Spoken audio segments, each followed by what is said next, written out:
Okay, here on MetalTalk, we're here at the basement of the Rock and Roll Salubrious Hotel, the Bigaro Hotel here in King's Cross. Yes. On a rare visit to the UK, I'm talking to Jeff Buehner. He's got a new band, The Loyal Order. Yes, sir. And tell us more about the sound of the band. Oh man, it's like, it's just a good solid hard rock band, I mean, we've, the people that I'm working with and writing with, Brandon Cook, he's a rock and roll player, and he's really guitar driven kind of guy. He's like a, great soloist and really grindy player, and really great with all that stuff, and yeah, it's just a hard rock band, with melody and. And of course, Brandon Cook's got history with 80s rock band Black and Blue. Yes, sir. Yeah, he's been playing with those guys for a few years now. And tell us more about your history. I started off by trade. I'm a bass player, and I've been playing around for years with bands in Portland and a couple LA things, primarily like some rock bands, different rock bands around Portland for off and on for years, and some original acts, some cover acts. I've played with a girl from LA named Delana. She was on Rockstar Supernova. I did some touring with her, did some rock fests with her in like the Midwest in the US, and we started this project up, and I got asked to write a song for a reality hunting show. And I ended up writing, I hit Brandon up and I said, dude, I need a solid hard rock riff. And it took him a couple days, and the next thing you know, he's like, hey, I think I got something. And he brought it over, and I'm like, that's cool. Give me a few days with it, and I'll write some lyrics and a melody, and then we'll have a singer, and I'll record a scratch track and have a singer come along and fill it in. And I went in and we recorded the music, and I had this idea for lyrics and stuff, and I wrote them all out, and I recorded a scratch track, a vocal scratch track, and the producer was like Kevin Hahn from Portland, also really respected musician and producer there, and he's like, why don't you just do it, man? I'm like, what? Are you kidding me? He's like, no, man, I think you should do it. And so I said, let me give it some thought. I said, well, let's try it, and we ended up getting the right tracks and everything for it, and it was cool. It worked out good. Well, so if you know what I'm saying, well, I'm sure you won't actually, because you have got an incredible voice. Oh, thank you, man. But how did Kevin hear your voice? What's that? How did Kevin know you had a good voice? He didn't know. I just did a scratch track in the studio so we could have a demo for whatever singer we had come in and do it. I'm like, well, let me, I'm gonna lay this. I got a melody and I laid it down, and he's like, sounds pretty good. I'm like, really? He's like, yeah, let's do it. So I mean, it's a new instrument for me, and it's been fun learning a new instrument. It's like, you got sounds there like the great grunge singers in a way, like Chris Cornell and Eddie Vedder. What other comparisons have you been given? Yeah, thank you so much. I mean, those are shoes I could only hope to fill. But, even if I could, get even a quarter of the respect that they have, that would be awesome, So those are some of my favorites, man. And how would you describe the sound of the band? Because I've been listening to quite a lot of your tracks these last few days. And there's a whole blend of music going on, and you think with Brandon Cook, it's not hair metal sound at all, is it? It's very modern edge. Yeah, I would say, we kind of, I like to have it like kind of the sounds like all over the place, I mean, having a, good, hard rock, not necessarily progressive hard rock, but like a good just, modern hard rock sound that's got a lot of diversity, like especially in the songwriting, you can. There's a lot of diversity going on, isn't there? You got the Fast and Furious rockers, and you got the sort of the rock ballads, you say. Yeah, some of my favorite records of all time, and some of my favorite bands, like even like Zeppelin, they were like all over the place. Some of their records, like they'd have their hard rock song, and then they have this like folky kind of sounding thing, and then they turn it, like it was everywhere, and I respected that a lot. And it's not just a preconceived formula that they. And there's a lot of that these days, pre-canned idea, so, okay, we need a song this tempo and, big chorus and, and they just reinvent the same wheel all the time, and it's just like, I want a little bit more of up and down and, some emotional content, And let's talk about the approach of the band, because it's still a new name for many people, especially here in Europe. Yes. But your approach is like, You've been bringing out these videos almost for the last 4 years now. Yeah. It must be about video number 6 now. Yeah. You have not brought an album out yet, so why have you gone for a different approach? I mean, basically what I've been doing is just kind of like, at first it was just such a surprise for me, I was like, wow, this might actually, come together, so it started off as just this kind of a studio project, and then we ended up shooting a video for it for the reality show, which it's now, I don't think it's even happening anymore, but so we shot a video. They're like, hey, let's shoot a video, and we did, and it turned out really cool, and then I just thought that was kind of a cool way to catalog the songs while the project is developing, you know what I mean? So yeah, some people will see them, especially you'd have to like really search for it, or like, you'd have to be intentional about it. But it's just like, I just figured it would just slowly build, like whoever happened to be listening to it and whoever appreciated it, they could, they're like, they spread it around a little bit. And then when we actually, start touring, which is fully my intent, we'll have a little head start, you know? So it's kind of a grassroots kind of an idea of doing the videos and all that stuff, so. And you just shot a new video. Yes, sir. The song called Ready to Die. Ready for Dead. Ready for Dead, sorry. Yes. I'm ready to die. Let's hope not. But it's quite a grand production. Mm-hmm. And you filmed it in a big warehouse. Tell me about where you filmed it. Well, so the producer and I were talking about it, and we were like, it's time to shoot a video. And he hasn't shot any of my videos. He actually produces videos as well. He's like, I want to do one of your videos. And I'm like, okay, cool. This is a perfect one. And so we took off, and I started pre-planning it, and I said, well, send me some ideas for what you think. And so he started sending me like pictures of this warehouse kind of idea, which is kind of standard for a lot of rock videos. Is it your hometown, Portland, Oregon? Yeah. In Portland, Oregon, yeah. Sorry. And so I'm thinking, because we were thinking we had all these different, just an idea for where we thought the video might end up going, and it ended up not doing what we originally thought, but it turned out really cool because I took off with a friend of ours who's in the music, in the licensing industry. His name is Jeff Buehner from Nia Sounds, and he and I jumped in his car, and he's like, I think I found this. I think I know of a place, So we hopped in his car and we took off. And we're talking, and we drove to this location, and the place is gone. It just wasn't there anymore. It was like literally they had just recently demolished it, and I'm like, dang, So we turned around. And we go back out to hop on the highway, and I looked across the street, and I saw this kind of an industrial kind of an area, and I'm like, let's bounce over there. And we drove right up to this place, and it was an old building that a guy had used as a stained glass factory, and it was a 20,000 square foot facility. And we drove up to it, and I saw it, and there was window panes all over the place, like hundreds and hundreds of them.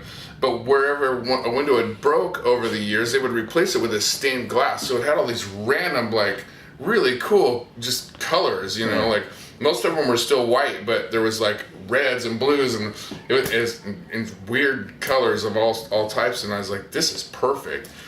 So I peeked in the window and I saw that it was empty, and I walked around the other side. There was a phone number on the front of it. And come to find out, they rent the place out for commercials and because it's a huge facility. Yeah. So I hit him up, and we talked about some numbers and how much it'd take for a day, and we did it. It took me 10 minutes to find this place, and so Dan Pred, who is the drummer for the Dan Reed Network, he's also has a business shooting videos and commercials and so he and I were, I hit him up and I said, why don't you come down? I want you to test the light in there. And ultimately I just wanted him to go, wow, this is killer. So I brought him down there, and he came in, he's like, this is amazing. He goes, I want to bring a drone in here. And he started all this, and he was testing the light and how they, In some ways, it's very similar to Metallica's One video, because they did a very similar thing in a warehouse too, didn't they? Yeah. But this is a lot better. Yeah, it was just a magical place. And we ended up shooting this thing. We picked a day, you know, and had everybody like work out their schedules, which is like, you know, that's like herding cats sometimes. And so I was like, this is the day, you know, this is the time. And we all got there, and we worked hard all day. I was the first one there, and I was the last one to leave that night, you know. It was a long day, and you know, the next day I could barely even move. Because I didn't realize it, but in the video I have like army boots on, and it's a concrete floor, and we literally did like, I would say 30 or 40 goes, you know, because you know you want to get those moments, you know. So, and all the different camera angles we used, and all the different, you know, like techniques of filming it, like circular, like going around the band with it on a sled, and then the drones, and you know, all the different things that we did. We played the song like 40 times that day, and I rolled out of bed. I was like, okay, I can't even walk, you know. When you perform, even though it's your own song, you perform it 40 times a day. Do you still love the song at the end of the day, or do you think I'm singing? I did, actually. I don't know why, but I did. What's, you know, like, I was like literally like, you know, going for it the whole time, you know. So it was a massive amount of energy. I did hate it momentarily, but afterwards I was like, this is cool, you know. It's so worth it. Cool. Because Pred, he had all these cool ideas, you know, and they all worked. Man, he's amazing. And not only is he one of my favorite drummers in the world, like his snare arm, it should go in the Smithsonian or something, like when he's gone. And he appears in the video as well, doesn't he? Yes. No. Oh, he doesn't. Sorry. No, that's Rob Dacre. He's the producer for the song. Right. Yeah, and he's in the video, and it's just like, that song in particular is actually one of Rob's old songs that we dug up and redid. Yeah. And he was like, hey man, I got this song, I want to, you know, revamp it and do this thing with you. And we ended up really not changing a whole lot about it, and it was just the vibe of it changed, and we wrote a new solo section, and you know, moved a couple things around, but it's just a great tune, you know. And so I was like, Dan Pred made a video, but there is another Dan Reed Network connection.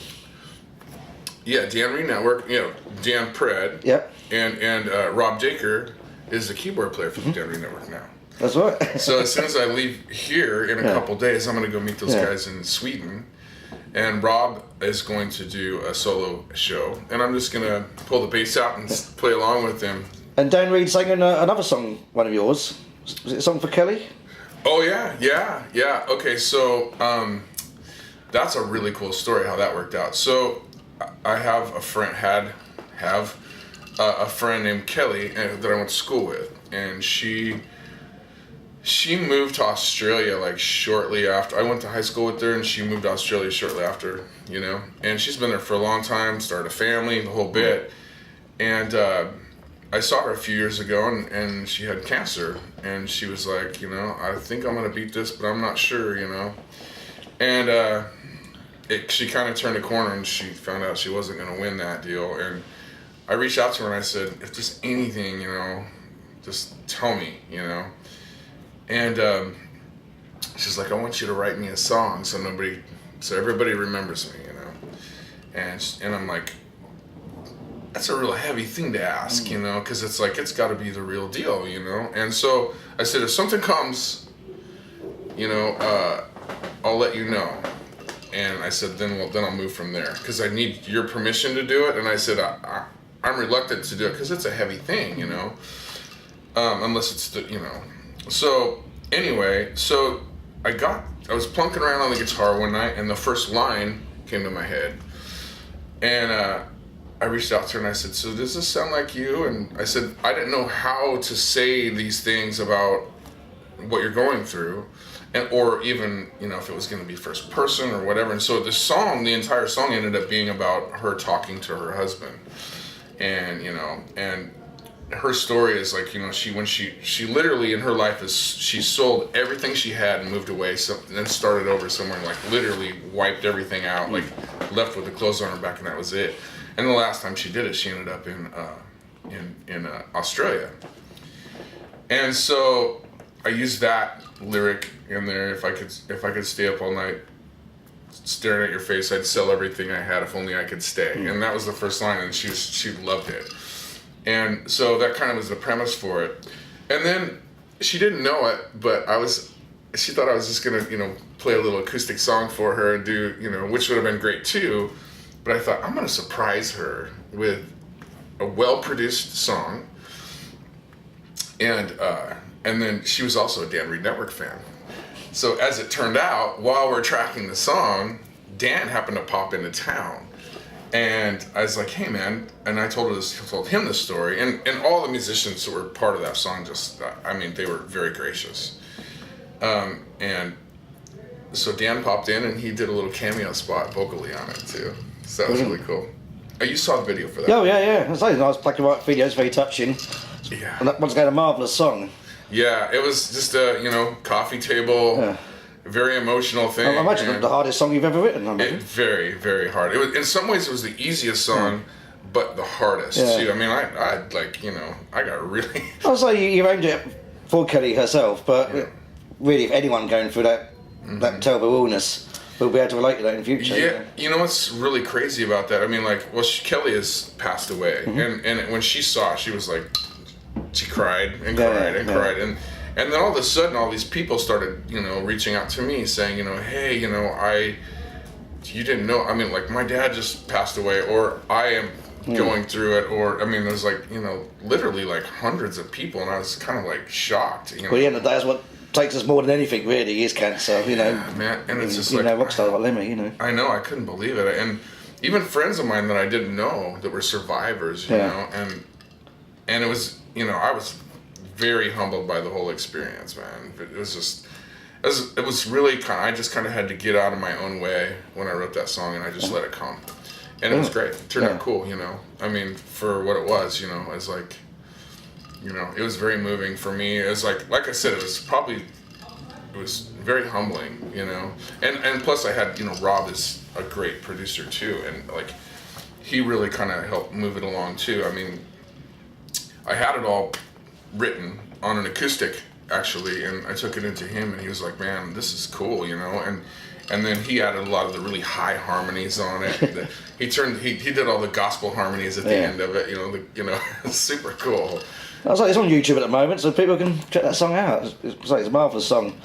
You got other songs on YouTube like I Fall Silent, Colorblind, Off the Grid, which is the reality one. Yeah, Off the Grid is, But they've all got great productions. You do believe in making good videos, don't you? Oh, I love being a part of the whole creation. Bringing a song to life. The music is a great, thing to be a part of. I mean, I'm always just blown away by the people I'm surrounded with. It's just and then taking it to another level. For example, in the Colorblind video, I don't know if you noticed. Do you remember the girl with the really long hair walking around? So, do you know the show Catfished? No, Catfish? There's a show on HBO, and it's a reality show called Catfish, and it's about people that steal people's identities online, and they say there's somebody else, and there's this whole thing that people do, they pretend there's somebody else, and they try to hook up with people, and you're being catfished is the term. I don't know where it came from, but for whatever reason, my friend Amy Gonzalez was she's the girl in the video for Colorblind. She actually got a call one day from the producer for Catfished, and he was at the time, just I don't even know what he was doing. He was involved with art or something, and anyway, he called her up and he's like, "Hey, so how'd you like to come to New York?" And she lives in Portland, Oregon. And so she's like, "What? Who are you?" And he's like, I think you want to do this. And she's like, "Can I bring my husband?" And he's like, "Sure," because who knows what she was, and walking into. And she flew there, her and her husband flew there, and he's like, "So, your name is Amy in real life." He said, "But to me, your name is," I think it was Megan. And she's like, "What are you talking about?" And then he pulls up these fake Facebook profiles. And he's like, "I'm in love with a girl named Megan that looks exactly like you," because it was her pictures. Cool, and this had gone on for over a year with this guy, and so anyway, it was kind of anybody who's familiar with that show, that's where it came from.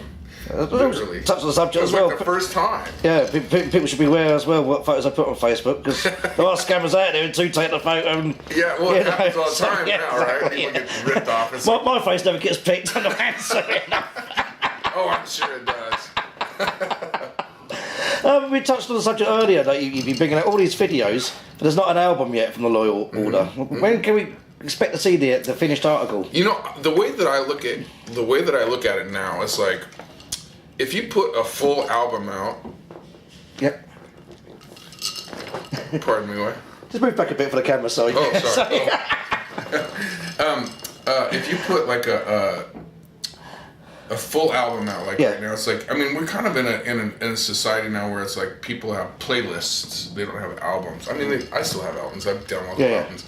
But for somebody like me, who's like kind of just getting introduced to things, rather than putting a full-length album out, I think it's smart to just drop singles. And then it becomes a part of this ongoing body of work that just continues to grow. I think, you know, touring bands, of course, they come together and they do like, hey, we're going to take 3 months off and do an album, you know. So do you think you will do an album or something? I would love to, you know. I would love to just say, hey, guys, you know, let's take 3 months off and write a bunch of songs and just really sink our teeth into it and not rush, you know. Not, you know, like have just really good quality everything all the time. So I would love to do that, but I kind of get, you know, got to keep this ramping up. Yeah. So. And you haven't played live yet?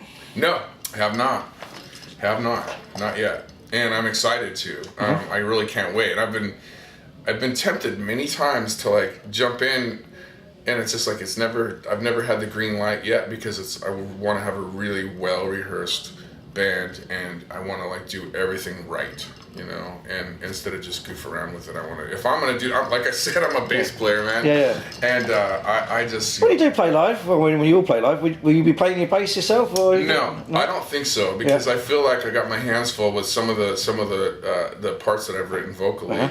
And I might on a few songs, you know, because I'll probably get a bassist that, you know, the bassist that I have now, he can do.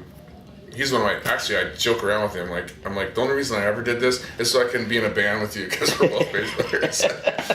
But I'm sure he could, you know, do some guitar work too. You know, if he wanted to, and we could do that. And I could probably do, you know, a bass song or so, something like that. But I think that for the most part, I'm just going to stand away from it, and I'll save that for my other projects. You're based in Portland, Oregon. And I was like, don't really network from there as well. And tell us more, for people who haven't been to Portland, Oregon, tell us more about it. Is it a good rock and roll hub? It really is. There's a really strong music scene there. It kind of died off for a while after the grunge era. Yeah. Kind of died off for a while, like it probably did in a lot of cities. Yeah, it is, even here in London, yeah.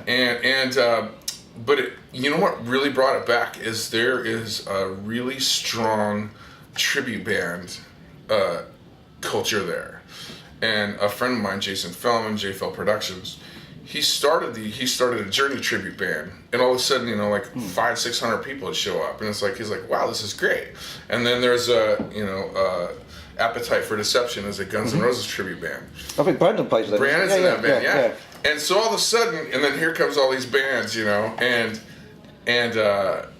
it's crazy. Like there's a thing happening like this coming up weekend. It's called Hairfest, and like 3,000 people show up to it, and it's this massive rock festival. And you go, why is this working so much? You know, and the truth is, in my theory at least is, number one, it reignited live music in Portland. I mean, you know, you put your original band out, nobody shows up. They don't know who you are. They want to see something they're familiar with, and I really feel like it's because it comes from a time when record labels had all the money, you know, and they invested in their product, and they really made strong brands, and there were strong bands too, of course, but the brand part of it. And so people, you know, they sang along with the songs because, you know, these songs were like in massive rotation on radio. It wasn't like you can go online and picking a song to listen to. It was in your face on your radio station shows. So that's what's made it so successful. You know, these tribute bands it's really a cool thing, you know. I played in a tribute band for a couple years called Steel Horse, a Bon Jovi tribute band. And we would go, and we all had wigs on and stuff, and we would go play like, I remember we did a casino on the coast, and it was like completely sold out, and these people are going crazy, man. And I'm just like, it's awesome, and the money's good, and it's really a cool thing, and It's just gonna be a thought, actually. In loyal order, do some dates. If you did a couple of cover versions, which would you do? Oh boy, that's a good question. I'll have to think about that. I would probably I would actually love to do like some old Pantera. Yeah, man, that would be really cool. And I have to think about me. Not tempted by a Bon Jovi number? No, I don't have that high of a voice, man. That boy can sing high, man. Most of those '80s bands, those guys have stratosphere voices, man. I'm more lower register, I think, But I can scream and do some stuff. There's a song that you probably haven't heard. It's going to be probably one of the next videos. It's a song I wrote called Shavaktani, or Brandon and I wrote it, and it's like... I'm glad you said that, because I didn't know how to pronounce it. Yeah, Shavaktani, it's a Hebrew word. All right, yeah. And that song, did you listen to that song? Yeah. It's a total scream tune, man, and it was actually the easiest vocal part I've ever done in the studio. Oh, wow. Yeah, it was super easy. I was done in I'm done with the harmonies and everything. It took like 3 hours, Yeah. But yeah, that song, that's a completely... It's all scream pretty much. Yeah. Well, the choruses the fastest song you got, really, I think. Yeah, the choruses are kind of, they're kind of like harmonies, like Alice in Chains type of thing, which I love. I love Alice in Chains. Yeah. But then the verses are all scream stuff. It's cool, You just mentioned Pantera. I'm sad that you lost Vinnie Paul. Dude. You've met him, I believe. Yeah, I did a couple shots with him a couple times. Yeah. And he was such a great guy, man. And Dimebag was too. Yeah. I met him too, and those guys were always just great. I mean, the first time I met those guys, I was at one of their concerts in Portland, and I got a little too close to the mosh pit, and this guy was going by in front of me and flailed his hand out, and he smacked me in the mouth with a ring, and I split my face. I'm like bleeding so I'm backstage going like this. Dimebag's like, "You got a battle wound." yeah, I did. And Vinnie Paul showed up, and he came in a golf cart.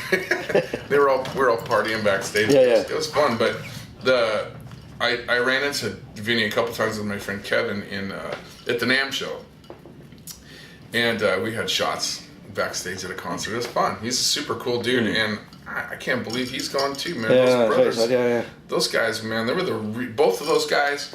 They were hardworking, honest, true blue, live the rock and roll life. They certainly did, yeah. And there was not a phony bone in either one of those guys' bodies, man. They're the real deal all the way, and super cool. Yeah. Really sad loss. What sort of music do you listen to yourself at home then? We mentioned Pantera and Alice in Chains.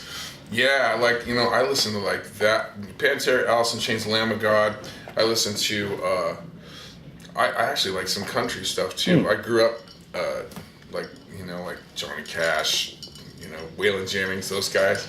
It's sort of the fastest growing form of music in America at the moment is country rock. Yeah. The older authentic stuff, it's like I remember hearing it when I was growing up. I was like, what is this stuff? It's like it's really cool, and then the family was I grew up in kind of in the I didn't grow up in Portland. I grew up in the sticks, kind of about an hour and a half east of Portland, a place called the Dalles. So it's a really cool town, man. It's small, but it has that whole hometown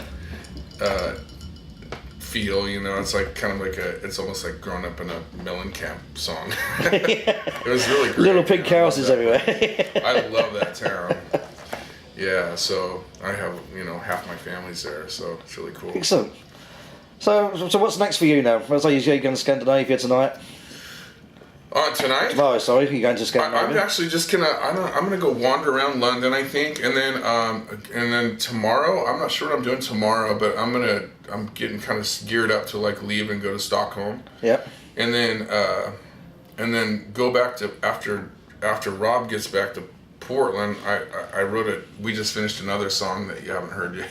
It's a song called "Fuck or Fight." I like the sound of it. Yeah, and it's kind of it's not a ballad then, I take it. Yeah, no, it's not a ballad. It's not a love song. Well, it kind of is. Yeah. But yeah, and then I'm working on some other new songs too. So I'm just gonna keep writing, and that's kind of what I'm doing, man. And I'm gonna play with Brandon Cook, and Brandon's got an original project too, and we're gonna play at Guitars Under the Stars. All right. And have you ever heard of that festival? It's in Oregon. Yeah. And a lot of there's some worldwide talent that shows up there. Yeah. And yeah. It's like Brandon's project's called State of Balance, and it's definitely challenging. I've been. If you ask me what I've really been doing, I've been sitting in my room rehearsing because I'm learning some pretty complicated songs. He's a that guy's very. Well, as we said so early on the video, his guitar solo was quite mind blowing. Yeah, he's a very gifted person, man. He's well trained and he's like very gifted. He lives and breathes music. Well, Jeff, it's been fantastic talking to you. The video, Ready for Dead, yes, will be out very soon. Yes. Hopefully same time as his interview, actually. So, yeah. We'd like to see Law Order on stage very soon. So. Yes. Well, I mean, one of the things that I'm hoping to do over here is just, I'm kind of like, it's kind of a trailblazing mission over here. Yeah. I'm trying to make a lot of connections over here because I'd love to come and do like some of the festivals over here, like maybe next summer, or at least one, or two. Yeah. And make it worth the while, coming over and doing that. I think it'd be really cool, I'll say, check this band out. There's some pure quality here. All the videos are absolutely excellent. So, thank you, man. All the best for the future. Jeff, it's been nice talking to you. Thank you. It was a pleasure. Thank you.